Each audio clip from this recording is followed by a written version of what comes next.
சிங்காசனம் வீற்றிருக்கும் தேவ மைந்தனா இந்த பங்கமுற்ற பசு தொட்டியில் படுத்திருக்கிறார்.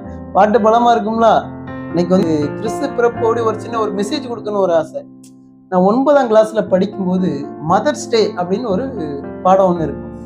என்னன்னா அம்மாவுக்கு பிறந்த நாள். அம்மாவுக்கு பிறந்த நாளைக்கு பிள்ளைங்கலாம் வருவாங்க. வந்து மத்தியானம் எல்லாம் விருந்துலாம் சாப்பிட்டுட்டு அப்புறம் இந்த பீச்சில் வந்து மதர்ஸ் டே கொண்டாடணும் அப்படின்னு கிளம்புவாங்க. கொஞ்சம் கார்ல கொஞ்சம் கூட்டமாயிரும். ஒரே ஒருத்தங்க உட்காருவதற்கு இடம் இல்லை. அதனால அம்மா சொல்றாங்க, நீங்களாம் போயிட்டு வாங்கப்பா, நான் வீட்டில் இருக்கிறேன்னு சொல்றாங்க. கொண்டாட வந்து மதர்ஸ் டே, அம்மா விட்டுட்டு மதர்ஸ் டே கொண்டாட போயிட்டாங்க. இதே மாதிரிதான் இப்ப கிறிஸ்து பிறப்புன்னு இருக்கும். ஃபங்க்ஷன் இருக்கு, கிறிஸ்து எங்கன்னு தெரியல. கிறிஸ்து என்ன சொல்லிட்டு போனாரு?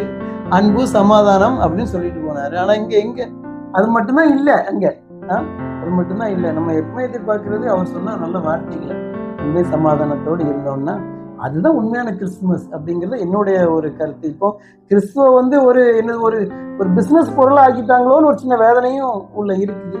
இதெல்லாம் தாண்டி அன்பாகவும் சமாதானத்தோடு இருக்கணும் அப்படிங்கிறது தான் என்னுடைய ஆசை. அனைவருக்கும் என்னுடைய கிறிஸ்துமஸ் வாழ்த்துக்களை தெரிவித்துக் கொள்கிறேன்.